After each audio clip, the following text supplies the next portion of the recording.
مزاح یا مذاق جس کو ہم کہتے ہیں، اس کی 3 شرطیں تو جائز ہے ورنہ جائز نہیں ہے۔ ایک شرط تو یہ ہے کہ اس میں صاف جھوٹ نہ ہو۔ اگر جھوٹ ہے تو آپ صلی اللہ علیہ وسلم نے فرمایا کہ جو شخص لوگوں کو ہنسانے کے لیے جھوٹ بولے فویل لہ، اس کے لیے ویل ہے، تباہی ہے۔ دوسری شرط یہ ہے کہ اس سے کسی کی دل آزاری نہ ہو، تکلیف نہ ہو، ورنہ ایسا مزاح اور مذاق بھی جائز نہیں ہے۔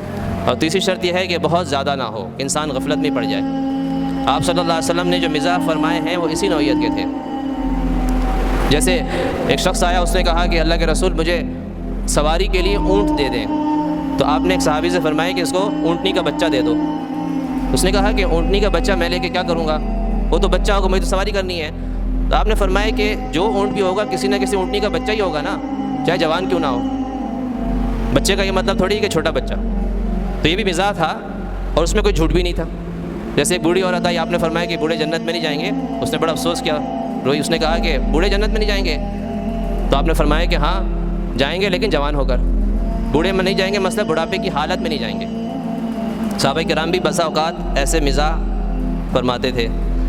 ایک صحابی آئے، آپ صلی اللہ علیہ وسلم ایک چھوٹے سے خیمے میں تھے، بہت چھوٹا خیمہ تھا، تو باہر کھڑے ہوئے، تو آپ نے فرمایا کہ اندر آ جاؤ۔ تو مزاح میں کہا کیا میں پورا کا پورا آ جاؤں؟ مقصد یہ کہ اتنا چھوٹا خیمہ ہے، پتہ نہیں پورا آ سکوں گا نہیں آ سکوں گا، تو یہ مزاح کے طور پہ فرمایا، ورنہ آ تو سکتے تھے۔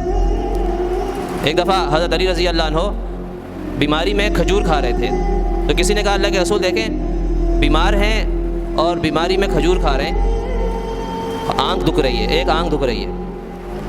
تو آپ نے فرمایا کہ تم کھجور کھا رہے ہو؟ تو انہوں نے کہا کہ ہاں، جو صحیح والی آنکھ ہے نا اس سائڈ سے میں کھا رہا ہوں۔ تو مقصد تو یہ تھا کہ کھایا نہ جائے، کھایا نہ جائے، لیکن انہوں نے بھی مزاح کے طور پہ فرمایا۔